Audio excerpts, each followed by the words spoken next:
La ville de Winnipeg a besoin d'argent, et de beaucoup d'argent. Un rapport lui recommande d'augmenter les tarifs de redevance d'eau et d'assainissement de plus de 20% au cours des 4 prochaines années. Le conseiller municipal de Saint-Vital, Brian Mays, par ailleurs président du comité d'orientation sur les eaux et les déchets, craint que ce ne soit pas suffisant pour mener à terme les projets d'infrastructure à plusieurs millions de dollars.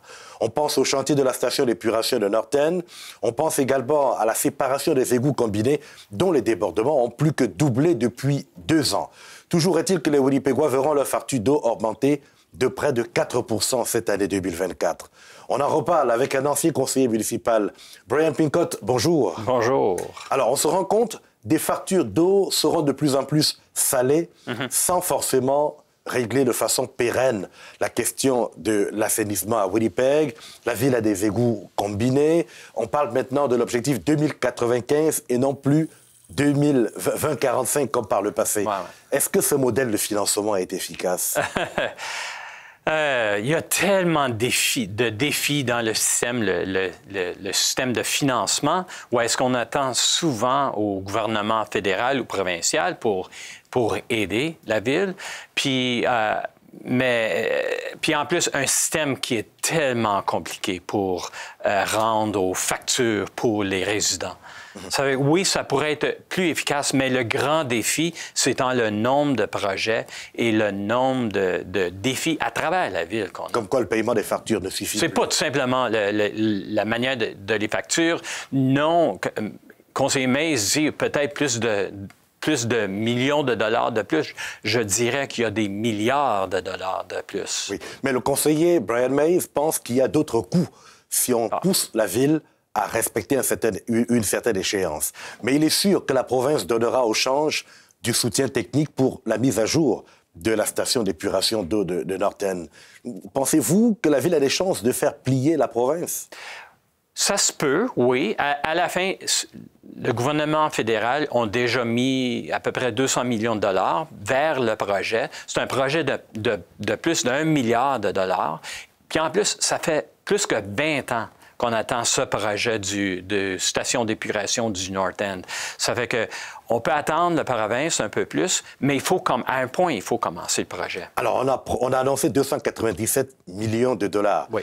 C'est vrai que ça ressemble à une goutte d'eau dans l'océan. Oui. Mais depuis 2003, on en parle. Qu'est-ce qui bloque le développement des infrastructures d'égouts à Winnipeg?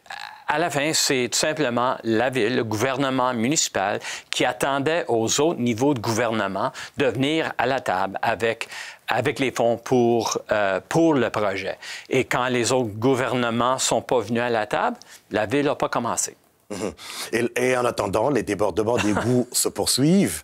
Il y a des déversements d'eau usée qui sont passés du simple à plus du double en 2022 et ça va continuer. Quels sont les risques auquel on est exposé, finalement? Ça, c'est un autre projet au complet. Ça n'a rien à faire avec la station d'épuration du North End. Ça, c'est un autre. Nos égouts combinés à travers la ville, où est-ce que ça déborde des millions de litres par année dans nos rivières. Et puis ça, c'est un autre projet où est-ce que ça fait longtemps qu'on l'attend. À ce point-ci, il dépense à peu près 30 millions de dollars par année. C'est un projet que ça va coûter plus que 2 milliards de dollars à compléter. Et la ville dépense, 30 millions de dollars par année. Ce n'est pas assez simplement où est-ce qu'on voit... Mais les égouts combinés, ça aussi, ça pose des risques. C'est les risques sur la santé, les risques environnementaux pour nos rivières. Quand on voit 75 millions de litres d'égouts qui se versent non traités dans nos rivières à chaque année, c'est un vrai problème. Mais Brian Pincott, il va bien falloir commencer quelque part. En attendant, les débordements d'égouts continuent et puis on continue à payer. Jusqu'où le citoyen de Winnipeg va-t-il payer de plus en plus des factures encore un peu plus salées? Jusqu'où peut-on arriver? Je dirais que ça va continuer pour longtemps. Et on voit qui ont annoncé qui vont augmenter les factures de 5 % par année pendant les prochains 4 ans.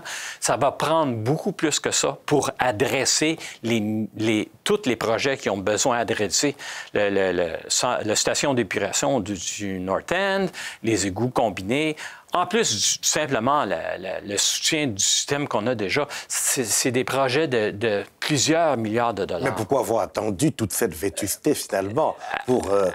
À la fin, c'est une question politique. Ou est-ce que les politiciens ne voulaient pas augmenter les factures de les citoyens pour éviter les coûts le plus longtemps possible? Puis, à la fin, on est rendu à un point où est-ce qu'on ne peut plus attendre. On est en train de... On a des lois environnementales qu'on doit adresser et des coûts qui augmentent à chaque année. Et en un mot, qu'est-ce qui est plus urgent? Ce qu'il faut faire dans l'immédiat, c'est quoi? Il faut commencer à être sérieux pour adresser les problèmes et les coûts. On ne peut pas continuer à être la ville le moins chère au pays dans toutes nos factures. Il faut commencer à être sérieux, adresser nos problèmes. Comme quoi c'est au Winnipégois de payer, finalement. Oui, ça va être à tout le monde. Ça va être à nous tous à payer. Brian Pincott, merci. Oui, de rien.